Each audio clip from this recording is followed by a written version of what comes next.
Good morning students. आपला जो second unit चालू आहे पेपर 1चा, त्याच्यामध्ये आपण सरफेस टेन्शनमध्ये आपण जॅगर्स मेथड आणि फर्ग्युसन मेथड या दोन मेथड फक्त राहिलेल्या आहेत आपल्या. तर त्या दोन मेथड झाल्यानंतर हा युनिट संपतो. ठीक आहे. तर आज आपण जॅगर्स मेथड स्टार्ट करणार आहोत. थिअरॉटिकल पार्ट आहे, फक्त डायग्राम आणि त्याचं एक्सप्लेनेशन एवढं जर लिहिलं तरी तुम्हाला एक्झामला 5 मार्क भेटू शकतात किंवा 5 मार्कासाठी हा क्वेश्चन एक्झामला विचारला जाऊ शकतो. बघा आता जॅगर्स मेथड किंवा त्याला म्हणतो आपण the maximum bubble pressure method. काय म्हणायचं? जॅगर्स मेथड किंवा मॅक्झिमम बबल प्रेशर मेथड. आता काय याच्यात बघा, we know that the excess pressure inside and air bubble in a liquid is equal to 2T/R. आपण याच्या अगोदर स्टडी केलेला आहे. लिक्विड ड्रॉप असेल आणि एअर बबल असेल तर त्याच्या आतमध्ये असणारा आणि बाहेरचं प्रेशर या दोघांमध्ये असणारा जो डिफरन्स आहे किंवा त्यालाच म्हणतो आपण excess pressure PI - PO that is P dash is equal to 2T/R आहे. T is the surface tension, R is the radius of that bubble. कारण आपल्याला माहीत आहे इन केस ऑफ लिक्विड ड्रॉपच्या बाबतीत बोलतो आपण. लिक्विड ड्रॉपच्या आतमध्ये कुठलं मीडियम आहे? लिक्विड मीडियम आहे. त्याचा जो फ्री सरफेस आहे वरच्या बाजूचा तो तेवढा एकच फ्री सरफेस हा एअर मीडियमच्या कॉन्टॅक्टमध्ये असतो. बरोबर आहे. त्याच्यामुळे त्या ठिकाणी असणारं सरफेस टेन्शन हे सिंगल टाईम असेल. त्याच्यामुळे इथं इक्वेशन काय येते? 2T/R येईल. पण in case of air bubble आपल्याला माहीत आहे की in case of bubble, air bubble म्हणजे फक्त बबलच्या बाबतीमध्ये आपल्याला म्हणता येईल की आतमधल्या बाजूला देखील एम्प्टी स्पेस आहे म्हणजे एअर आहे आणि बाहेरून देखील एअर आहे. दोन मीडियम प्रेझेंट आहेत किंवा दोन सरफेसेस, एक आउटर सरफेस आणि दुसरा इनर सरफेस, दोन्ही पण एअर मीडियमच्या कॉन्टॅक्टमध्ये आहेत आणि दोन्ही पण सरफेसवर एक प्रकारचं सरफेस टेन्शन असणार आहे. त्याच्यामुळे इथं आपण काय करतो ते सरफेस टेन्शन 2T घेतो, याचा अर्थ 2 टाइम्स घेतो. त्याच्यामुळे इथं इक्वेशन काय येईल? 4T/R येईल इन केस ऑफ बबल. आपल्याला ते बघायचं नाही, फक्त आपल्याला लक्षात ठेवायचं आहे की in case of liquid and air bubble in a liquid. आता हा इथं कन्सिडर काय केलं आहे की लिक्विडच्या आतमध्ये एअर बबल आहे. बरोबर आहे. काय झालं या ठिकाणी? लिक्विडच्या आतमध्ये एअर बबल आहे. त्याच्यामुळे त्याला देखील एकच सरफेस येणार आहे जो एअरच्या कॉन्टॅक्टमध्ये आहे. बरोबर आहे. आत्तापर्यंत आपण काय पाहिलं की एअर मीडियममध्ये लिक्विड ड्रॉप असेल किंवा एअर मीडियममध्ये बबल असेल तर त्या ठिकाणी असणारं सरफेस टेन्शन किंवा एक्सेस प्रेशर हे 2T/R आपण फाइंड आउट केलं. पण जर समजा हे लिक्विड आहे आणि लिक्विडच्या आतमध्ये एअर बबल प्रेझेंट आहे. बरोबर आहे. एअर बबल कसा असणार आहे? स्पेरिकल. आणि एकच त्या लिक्विडचा पार्ट तो कसा आहे? एअरच्या कॉन्टॅक्टमध्ये किंवा एकच लेअर कॉन्टॅक्टमध्ये आहे किंवा एकच सरफेस कॉन्टॅक्टमध्ये आहे. त्याच्यामुळे इथं आपण एक्सेस प्रेशर 2T/R घेतलं आहे.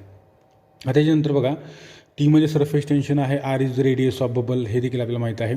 Jaeger has by a simple and ingenious method measured this excess pressure P necessary to produce such a bubble. Jaeger हा एक असा सायंटिस्ट आहे ज्यानं एकदम सिम्पल आणि एकदम थोडक्यात असं म्हणता येईल की एकदम सरळ सोप्या पद्धतीने त्याने एक अशी मेथड फाइंड आउट केली ज्या मेथडचा यूज करून आपण एक्सेस प्रेशर जे आहे ते आपण काय करू शकतो? प्रोड्यूस करू शकतो, जे त्या किंवा त्या एअर बबलने जे प्रोड्यूस केलेलं आहे. बरोबर आहे. So that knowing P and R the surface tension T of the liquid can be easily determined. मग जर समजा आपल्याला प्रेशर माहीत असेल, R माहीत असेल तर आपण सरफेस टेन्शन कॅल्क्युलेट करू शकतो कुठल्याही लिक्विडचं. कुठल्याही लिक्विडमध्ये एअर ड्रॉप आपण समजा फाइंड आउट केला, प्रोड्यूस केला आणि त्या एअर ड्रॉपवर असणारं प्रेशर किती आहे ते आपण या इन्स्ट्रुमेंटचा यूज करून मेजर करणार आहोत आणि त्याची रेडियस देखील आपण मेजर करणार आहोत आणि त्याच्यावरून त्या लिक्विडचं आपण सरफेस टेन्शन कॅल्क्युलेट करू शकतो. म्हणजे याचा अर्थ सरफेस टेन्शन कॅल्क्युलेट करण्यासाठी जी ही मेथड आहे, बरोबर आहे, जी जॅगरनं आपल्याला किंवा सांगितली. The apparatus simply consist of, आता याच्यामध्ये काय काय आहे, कन्स्ट्रक्शनमध्ये काय काय येईल? The apparatus consist of long thin glass tube. ही एक लॉंग थिन ग्लास ट्यूब आहे. बरोबर आहे. With its lower portion ending in fine jet of about 0.2 to 0.5 mm in diameter and with its tip cut quite smooth and square so as to be perpendicular to its axis.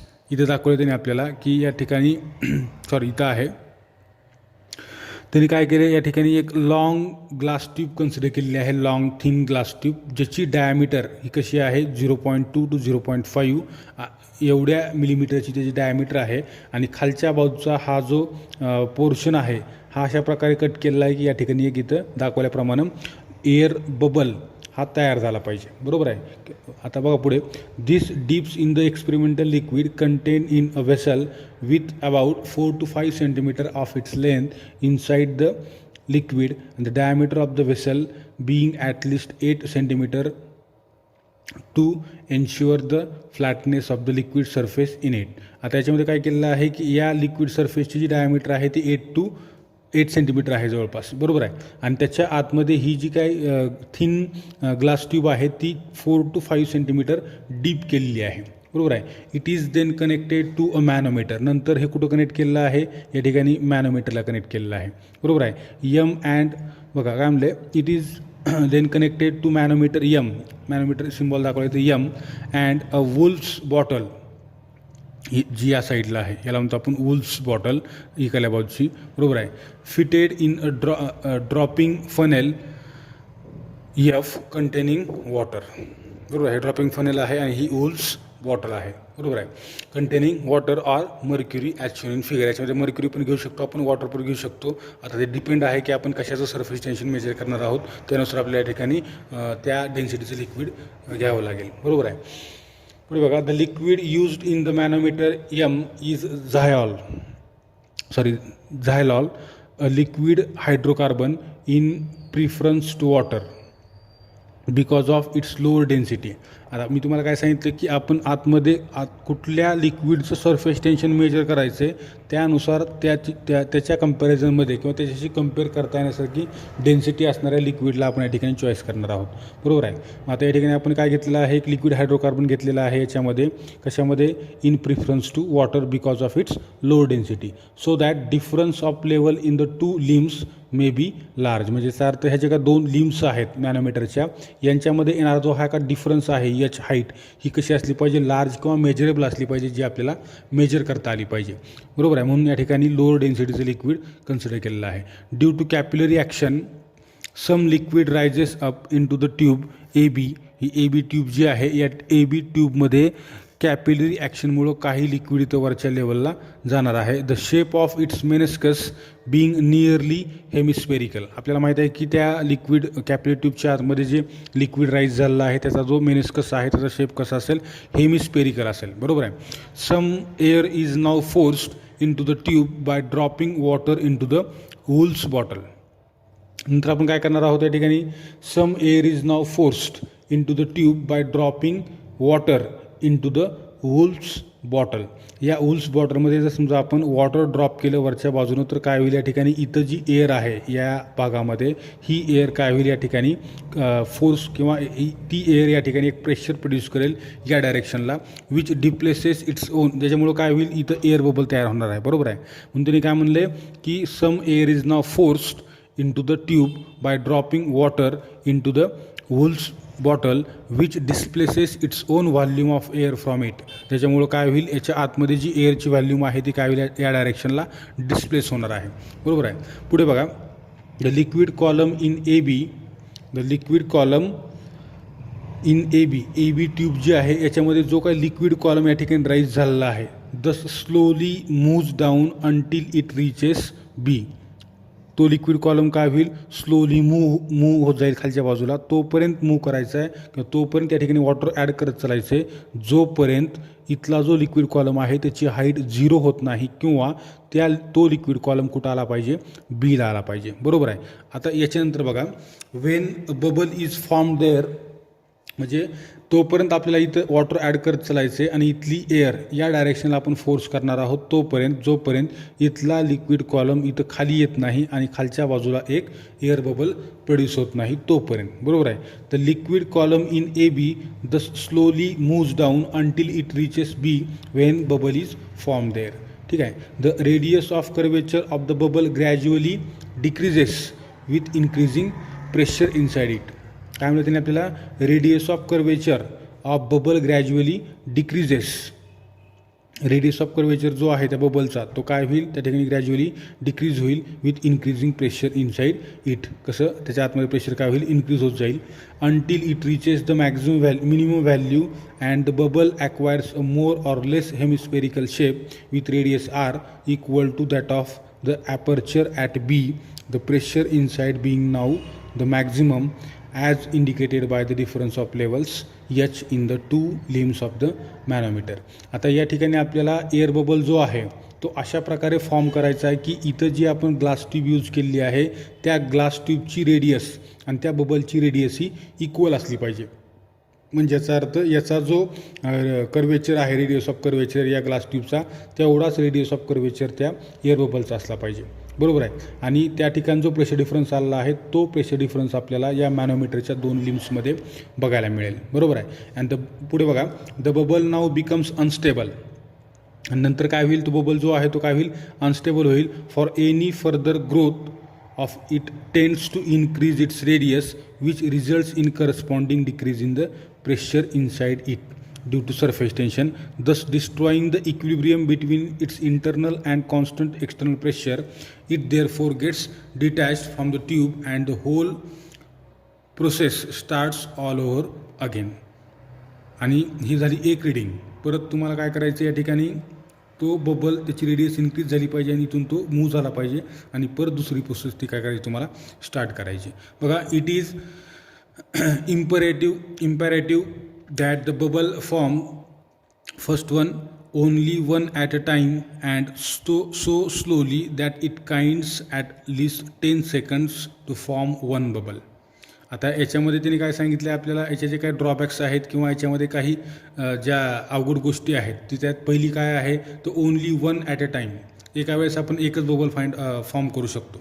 दुसरी गोष्ट, परत तो जो bubble form होणार आहे त्या बबलला form होण्यासाठी जवळपास 10 सेकंद एवढा टाईम लागतो. त्यानंतर this can be easily arranged, आणि हे आपण अरेंज करू शकतो by number 1 by suitably reducing the volume of the air space above water in the Wool's bottle, so that as soon as bubble gets detached at B, म्हणजे इथला bubble ज्यावेळेस move होईल त्यावेळेस काय होईल, the air space above water in Wool's bottle the pressure in the apparatus falls to a value lower than that required to blow another.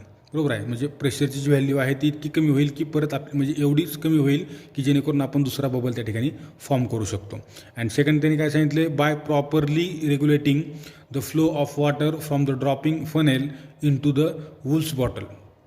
आणि Woulfe's बॉटलमध्ये जे आपण वॉटर टाकणार आहोत त्याला जर समजा आपण प्रॉपरली रेग्युलेटिंग कंटिन्युअस फ्लो जर असेल त्या ठिकाणी फ्लो ऑफ वॉटरचा, तर आपण त्या ठिकाणी आणखीन एक बबल फॉर्म करू शकतो. पुढे बघा, now clearly just before the bubble breaks away from B, the pressure inside it is equal to at C. त्यांनी काय सांगितले की या ठिकाणी ज्यावेळेस बी या पॉईंटला बबल तो ब्रेक होईल किंवा इथून रिमूव्ह होईल त्यावेळेस तिथं असणारं प्रेशर हे इक्वल टू किती असेल, सी असेल. सी पॉईंटला जेवढं आहे तेवढं, that is equal to P plus H. म्हणजे ती किती असेल, equal to P plus H. H म्हणजे काय, हाईट ऑफ लिक्विड कॉलम, आणि पी म्हणजे त्या ठिकाणचं असणारं प्रेशर जे एअर प्रेशर असेल किंवा ॲटमॉस्फिअरिक प्रेशर असेल. एच रो जी दिले त्याने, पी प्लस एच रो जी, हे देखील इक्वेशन आपण 12th पाहिलेलं आहे आणि या चॅप्टरमध्ये देखील अगोदर पाहिलेलं आहे. Where P is the atmospheric pressure सांगितलं त्याने आपल्याला. H rho g the pressure due to liquid column. H rho g काय आहे, pressure due to liquid column आहे. H is the height in the manometer, rho being its density. जे आपण liquid consider केलेलं आहे त्या लिक्विडची ती काय आहे, डेन्सिटी आहे. पुढे बघा, and when the bubble just breaks away from B, the pressure on it is equal to that at the level of B in the beaker. बरोबर आहे. That is equal to P plus H D G. D म्हणजे काय असेल, या ठिकाणी depth consider केलेली आहे इथली. बरोबर आहे. ही डी आहे. जी म्हणजे त्या ठिकाणचं acceleration due to gravity. H म्हणजे height of that liquid column जी दाखवली आहे आपल्याला, आणि प्लस पी आहे. Where H is the depth of the tip B from the surface of liquid in the beaker and D is its density.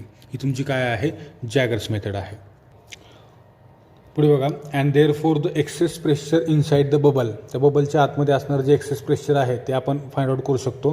अशा प्रकारे बाहेरचं प्रेशर मेजर केलं आपण, इनसाइड प्रेशर मेजर केलं, त्याच्यावरून आपण हे लिहिलं, outside pressure minus inside pressure is equal to G into H rho minus H D. But the excess pressure inside the bubble we know that must be equal to 2T by R. आपल्याला माहीत आहे की जे excess pressure आहे ते किती असते, equal to 2T by R. Therefore equate these two equations. या इक्वेशनच्या इक्वल टू आपण 2T बाय आर घेतलं आणि याला हे तुमचं काय असेल, याला जर आपण सॉल्व केलं तर तुम्हाला हे काय मिळते, फायनल इक्वेशन मिळते. आणि त्यांनी काय सांगितलं, and obvious drawback of the method is that despite all care there is no absolute certainty as to the radius of the bubble when it gets detached from the tube and it may not be hemispherical and of quite the same radius as the aperture at बी. याच्यामध्ये काही drawbacks त्यांनी सांगितले आहेत आपल्याला की तो जो bubble आहे ज्या ठिकाणी जो आपण बी या पॉईंटला फॉर्म करणार आहोत त्या बबलचा शेप हा एक्झॅक्ट हेमिस्फेरिकल असेलच असं नाही. दुसरी गोष्ट त्याची रेडियस ही ॲपर्चर एवढीच असेल असं नाही. ती जी ट्यूब आपण यूज केलेली आहे glass tube, thin glass tube A B, तर त्याचा जो रेडियस आहे किंवा त्याचा जो अपर्चर एरिया आहे खालच्या बाजूचा गोल, बरोबर आहे, तर त्याची रेडियस आणि बबलची रेडियस मॅच होईल असं नाही, बरोबर आहे. आणि सर्व या जरी आपण गोष्टी काळजीपूर्वक केल्या तरी देखील त्याच्यामध्ये काही ड्रॉबॅक्स येऊ शकतात असं त्यांनी सांगितले. In fact quite the contrary for it can be hemispherical only in the case of extremely narrow tubes. तिथं आपल्याला हेमिस्फेरिकल शेप घेण्यासाठी त्या बबलचा आपल्याला एक्स्ट्रीमली नॅरो ट्यूब्स यूज करावं लागतील and its radius is found to be always a function of the radius of the aperture for greater accuracy in the result. Therefore the following relation is often used. त्याच्यामुळं हे equation use न करता greater ॲक्युरेसीसाठी आपण हे equation use करतो. T is equal to RG/2 आणि ब्रॅकेटमध्ये H rho minus D into bracket H+2R/3. बरोबर आहे. हा करेक्शन फॅक्टर त्याने त्या ठिकाणी ॲड केलेला आहे. का हे झालं जॅगर्स मेथड. ठीक आहे, थांबू आपण. थँक्यू.